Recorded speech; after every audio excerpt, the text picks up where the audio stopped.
Ritz TV. Hello, kids. Welcome back to my channel. How are you? How's your day? Are you ready to start with a new learning? Today's story is Hugo and the House That Hummed. In a cozy village nestled between hills lived a 7-year-old boy named Hugo who loved building puzzles and asking big questions. But one place puzzled him the most: an old, creaky house at the edge of their street. It was known as the Humming House. Some said it was haunted, others said it was just old. Every evening, as the sky turned pink, a faint hum floated from the windows. Hmm. But Hugo didn't feel afraid. He felt curious and said, "Why does it hum? Who's in there? Why does no one go near it?" Kids on the street said it was haunted by a forgotten ghost. "I heard it sings lullabies to invisible babies." But Hugo's grandma said something different. "That house has memories. It remembers stories long gone, some happy, some sad, but all true." Hugo's eyes lit up. "What kind of stories, Grandma?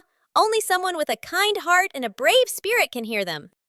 One evening, as Hugo passed by on his scooter, he felt the hum grow louder. It was almost like it was calling, "Hugo!"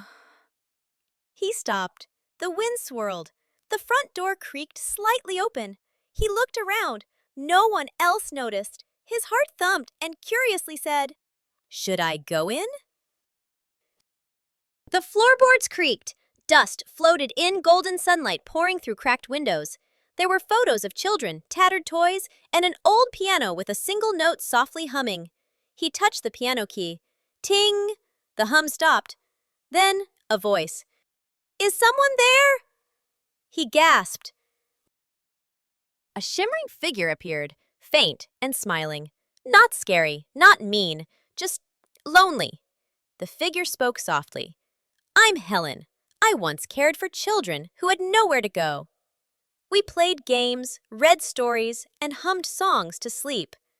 When I grew old, the world moved on, but the house remembered."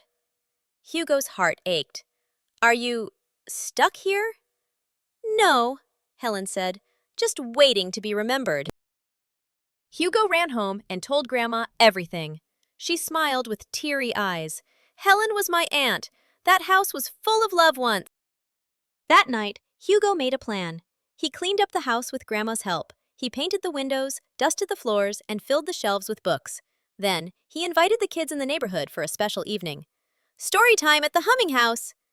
As the sun set, kids sat on cushions. Hugo lit small fairy lights.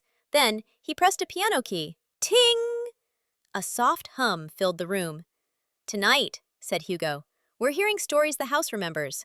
They listened, laughed, and even sang old lullabies together. From that day on, the house was no longer spooky. It became Hugo's Humming House, a place for kids to feel safe, tell stories, and remember the magic of kindness. Every night, just before closing, Hugo would whisper, "Good night, Helen," and the house would softly hum back.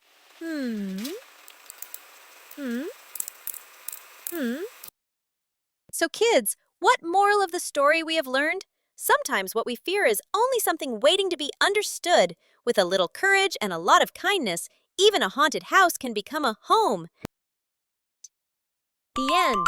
Hope you liked this story.